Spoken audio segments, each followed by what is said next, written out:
man accused of storming the White House Correspondents Dinner on Saturday is being charged with the attempted assassination of U.S. President Donald Trump. Cole Allen will be formally charged for using a firearm in a violent crime and assaulting a federal officer. Police are reviewing a manifesto believed to be linked to the suspect. Today, the Department of Justice filed 3 federal charges in United States District Court against Cole Thomas Allen. The first count is attempted assassination of the President of the United States. This count is punishable by up to life in prison. The second count is interstate transportation of a firearm to commit a felony. This is punishable by up to 10 years in prison.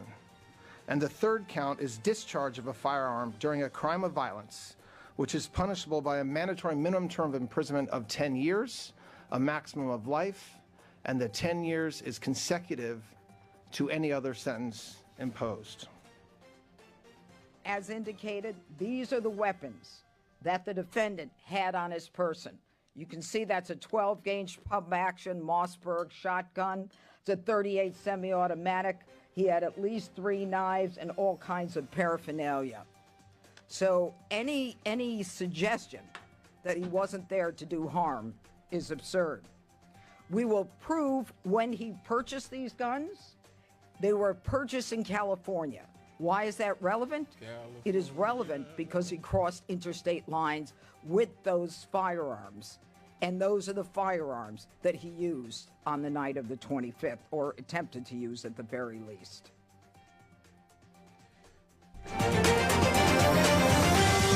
Yes, that was Attorney General Jeanine Pirro. Oh, folks, here we go again. Here we go again.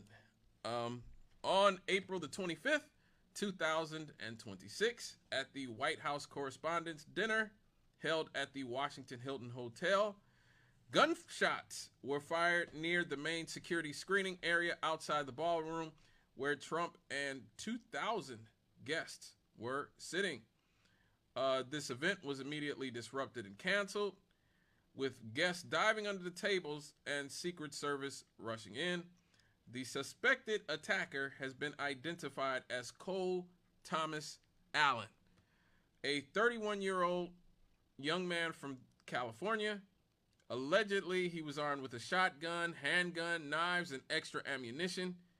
He charged a Secret Service checkpoint attempting to reach the ballroom and may have fired his weapon during the confrontation.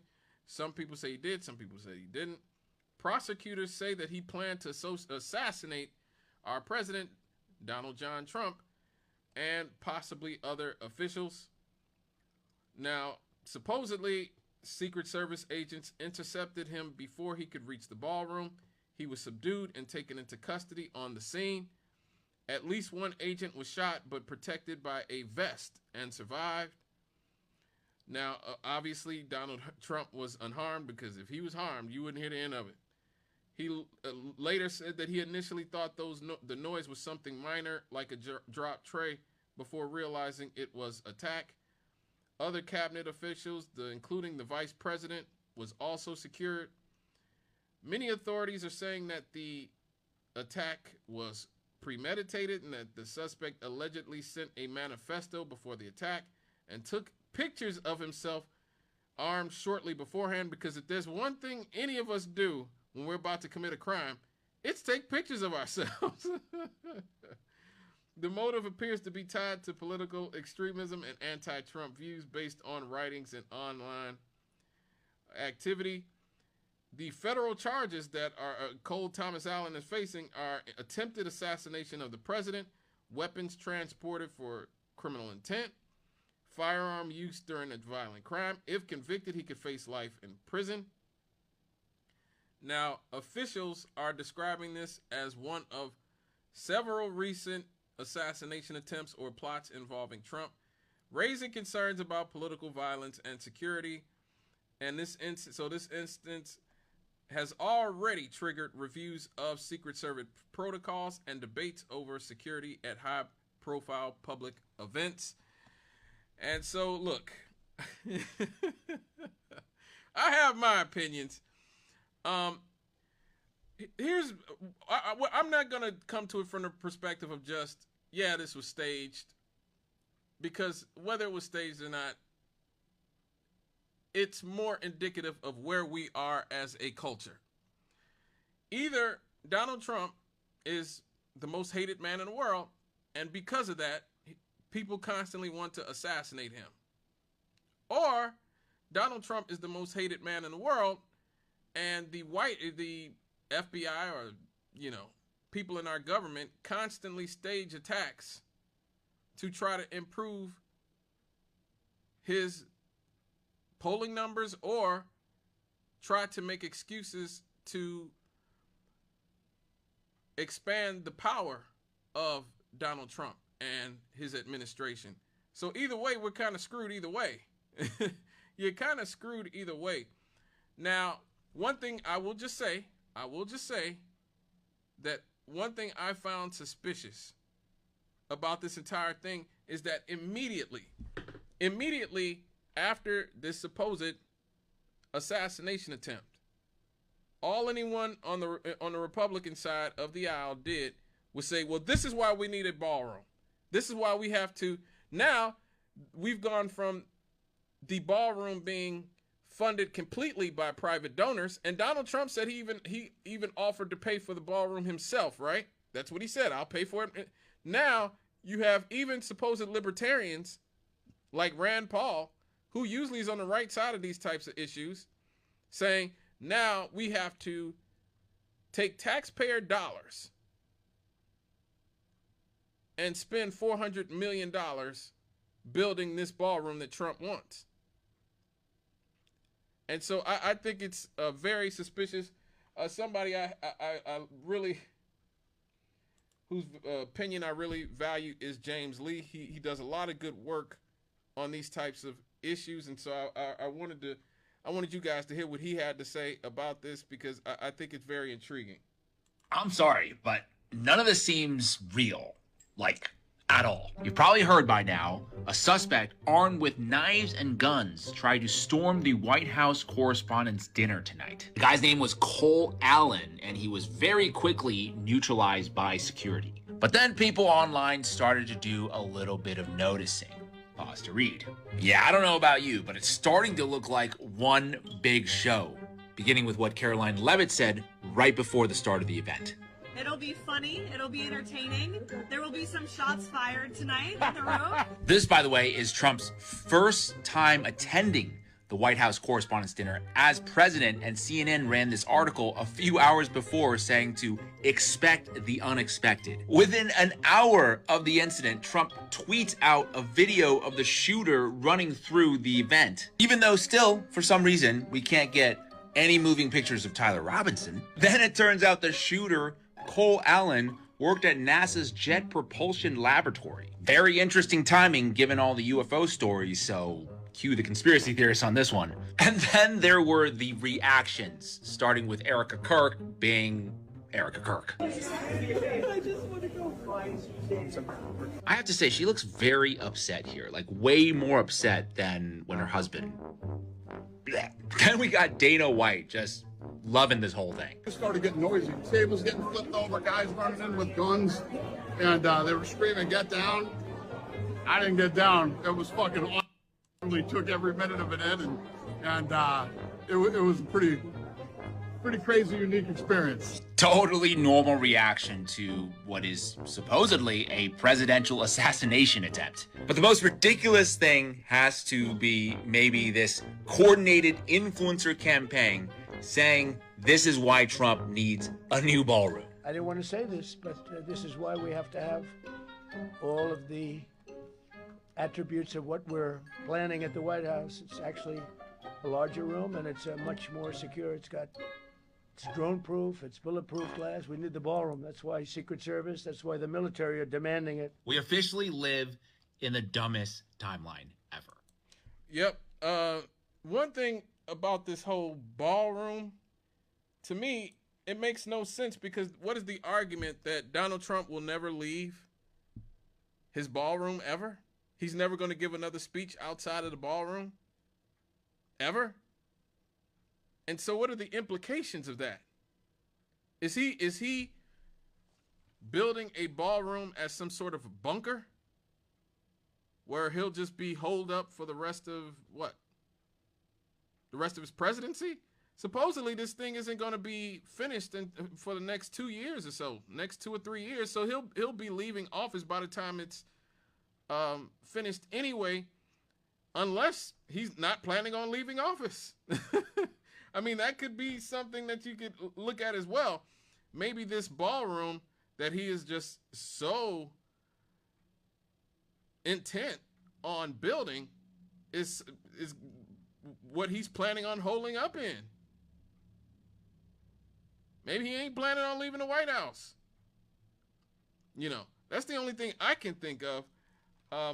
What exactly would a ballroom do to prevent this from happening? What exactly would that do?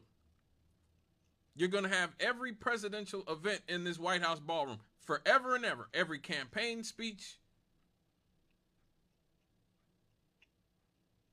every rally, every White House Correspondents Dinner, every press conference. What, it's all going to be in the ballroom? So from my perspective, none of this makes any sense whatsoever unless you, like I said, you look at the prospect that Trump is not planning on leaving office. Now, me personally, I don't think he's going to last through the year. If you were listening to this show at the beginning of the year when I did my predictions for the year 2026, I don't think Donald Trump is going to be in office by the end of the year because I don't think he's going to live this long. And I think at the very least, the Republicans will have to stage some sort of sickness or illness or medical emergency that forces Trump to step down and forces J.D. Vance to take over. Donald Trump right now, I just watched this earlier, on inflation, he is more unpopular and more underwater with the American people on inflation than Joe Biden was. Joe Biden was 43 points underwater in 2022. Now, I was just looking through my photos that are uploaded on my cloud account on Google, and I went back to 2022, and I took pictures of the gas station right around the corner from my house in Miller, and it said $5.39. $5.39 a gallon.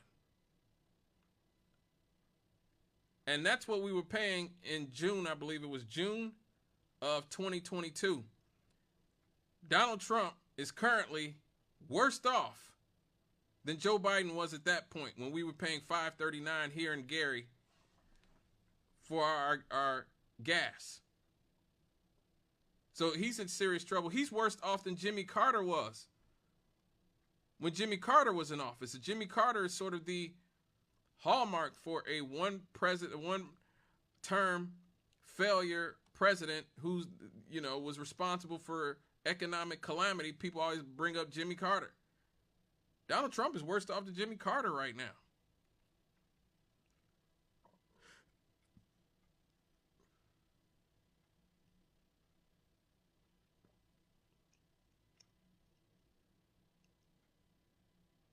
And so it's important to understand that something's going on. There is something going on. I'm not saying necessarily that it has to be staged, though I have my suspicions considering that this keeps happening. Because like I said, either way you look at it, it doesn't say much for the country we live in. Because the overwhelming majority of the public thinks it was staged. You guys do know that. The majority of the public thinks it was staged. And what does that say about the society we live in? Can we exist in a country where the majority of the public has lost total faith in its institutions? People don't trust the media. They don't trust the government. What does that mean as a society? We can't even believe that the president was almost killed in an attack or had an attack on his life. Most people don't trust it. Most people don't trust it. And whether it was a real attack or it wasn't, that says a lot about how precarious our civilization is right now. There's a thin veneer of civilization in our country right now. Because once you can't trust the government, once you can't trust the media, once you can't trust anything, what is there to be civil for? We're not that far away, folks. We are not that far away. And as these prices keep going up, I'm definitely not looking forward to gassing up my vehicle anytime soon, because I'm seeing close to $5 at the pump. Yes, it's not as bad as it was in 2022 when I took that picture that said $5.39. I agree, but it's getting there. It's getting there, and virtually everybody knows whose fault this was. Why this is happening. This is happening because the Strait of Hormuz has been closed by the Iranians because our president, Donald John Trump, that's what they call him in court, started a war on behalf of his Zionist masters and Bibi Netanyahu.